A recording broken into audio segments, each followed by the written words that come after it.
হুট করে ডিসিশন নিয়ে লঞ্চ ঘাটে এসে দেখি হাজার হাজার মানুষ, ঠিকমতো দাঁড়ানোর জায়গা নেই। আমরা লঞ্চে কি করে উঠবো, পরবর্তীতে জানতে পারি যে এখান থেকে চাঁদপুরের কোনো লঞ্চ নেই। আসসালামু আলাইকুম, আশা করি সকলেই ভালো আছেন। অনেক বছর পর হচ্ছে, এটা মনে হয় দ্বিতীয় ঈদ ছিল, আমার শ্বশুরবাড়িতে করা হয়েছিল ঈদটা। তাই শেষ সময় কিছু কেনাকাটা বাকি ছিল, যেগুলো করার জন্য আমরা চাঁদ রাতে হচ্ছে নারায়ণগঞ্জ শহরে এসেছিলাম। টুটুলকে সাথে নিয়ে গিয়েছিলাম, আর হচ্ছে আমার ছোট মেয়ে ছিল। আবার ওকে দেখতে পাচ্ছেন চাঁদ রাতে হচ্ছে টুটুল মেহেদি দিচ্ছে, এদিকে আরিশাও মেহেদি দিচ্ছে। তো ঈদের দিন সকালবেলা আমরা আমি আমার শ্বশুরের সাথে ঈদের নামাজ পড়তে যাচ্ছি। আমার শাশুড়ি ওখানে ওদের ফতুল্লায় একটা মসজিদে মেয়েদেরকে ঈদের নামাজ পড়ার আলাদা ব্যবস্থা আছে। তো আমার শাশুড়িও গিয়েছিল ঈদের নামাজ পড়তে। নামাজ শেষ করে এসে আমরা যথারীতি সকালবেলার যে মিষ্টান্ন খাবারগুলো খেয়েছিলাম। যদিও আমার শ্বশুরবাড়িতে ঈদ করার কোনো প্রকার পরিকল্পনা ছিল না এবার, কিন্তু বিভিন্ন কারণে যেহেতু আমাদের গ্রামের বাড়িতে যাওয়া হয়ে উঠবে না, তাই আমরা একাই ঢাকা শহরে ঈদ করব, সেই কথা শুনে শাশুড়ি আমাদের একরকম জোর করে আমাদেরকে ওনাদের বাড়িতে ঈদ করতে নিয়ে গেলেন। আর এদিকে আরিশা ওর ঈদ টিদ কিছু লাগবে না, নতুন জামা কাপড় সব কিছু ভুলে গেছে, শুধুমাত্র নানুমণি আর নানাবাইয়ের সাথে খেলাধুলা নিয়েই ব্যস্ত। তো ঈদের দিনটা কোনো রকমে কেটে গেল। থেকে যাওয়ার পরে আমি আমার শাশুড়িকে বলতেছি যে সেই তো আপনি আমাকে নিয়ে এসে ঈদ পাথরে দালান করে আমাদের বন্দি করে রাখলেন। শাশুড়ি এই কথা শুনে বলে, তাহলে কি করব, এখন তো আমাদের তো এখানে তো আমরা তো শহরেই থাকি। তো উনি হঠাৎ করে বলতেছে একটা কাজ করা যায়, চলো আমরা আমাদের গ্রামের বাড়ি যাই, মানে শাশুড়ির শ্বশুর বাড়ি আর কি, মানে আমার শ্বশুর বাড়িতে যাওয়ার কথা বলতেছে। আমি বলছি হ্যাঁ যাওয়া যায়। বলে সত্যিই যাবি গ্রামে? আমি বলছি হ্যাঁ চলেন যাই।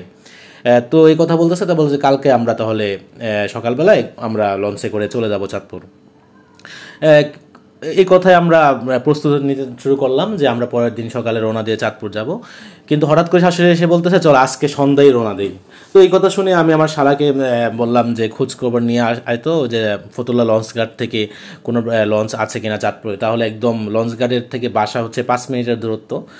তো আমরা সহজে চলে যেতে পারবো চাঁদপুর, যেহেতু রাতের বেলায় যাবো, তাই সেই কারণে চাঁদপুর শহরে নেমে তারপর আমরা বাকি রাস্তায় সিএনজি করে ওনাদের বাড়ি পর্যন্ত পৌঁছাবো। তো ও খোঁজ নিয়ে আসলো যে চাঁদপুরে লঞ্চ আছে। তো আমরা যথারীতি তাড়াতাড়ি রেডি হয়ে সবাই মিলে ফতুল্লা লঞ্চ ঘাটে যখন আসলাম, দেখি হাজার হাজার মানুষ। আর ওনারা বলতেছে যে এখান থেকে পরে খবর নিয়ে জানলাম এখান থেকে কোনো প্রকার লঞ্চ চাঁদপুরে যাবে না, মানে আজকে গার্ড দিবে না। কখনো গার্ড দেয় কি না এই ব্যাপারটা আমার জানা নেই। ওনারা বলতেছে একটা লঞ্চ ছিল, সেটা অলরেডি ছেড়ে চলে গিয়েছে। তো আমরা কি করব এমনি টেনশানে পরে আমার শাশুড়ি বলতেছে চল এক কাজ করি, আমরা সদরঘাটে চলে যাই, যেহেতু আমরা বের হয়ে গিয়েছি আজকে আর বাসায় ফিরে যাব না। তো যেই কথা সেই কাজ, আমরা আবার সদরঘাটে চলে আসলাম। সদরঘাটে এসে আমি হেঁটে হেঁটে লঞ্চের শিডিউলগুলো যেহেতু আমার জানা নেই, আমি ভেবেছিলাম শাশুড়ি হয়তো সব কিছু জানে, যেহেতু ওনার শ্বশুরবাড়ি এবং ওনার বাড়ি যাতায়াত করে রেগুলার। তো আমি বিভিন্ন লঞ্চের লোকদের জিজ্ঞেস করতেছিলাম যে এটা কখন ছাড়বে, কখন গিয়ে পৌঁছাবে, রাত কয়টা হবে, যেহেতু আমার সাথে এতগুলা মহিলা মানুষ, পুরুষ মানুষ বলতে আমি একাই, মানে এতগুলা মহিলা মানুষ এখানে বলতেছি কারণ 2টা মহিলা মানুষ আর 2টা বাচ্চা, সেটাও 2টা মেয়ে।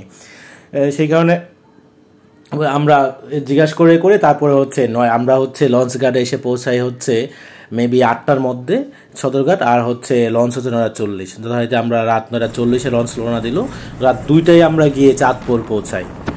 সেখান থেকে সিএনজি দিয়ে একদম ফাঁকা শূন্য রাস্তায় আমরা আমার শ্বশুর বাড়ির উদ্দেশ্যে রওনা দিলাম। আল্লাহ হাফেজ।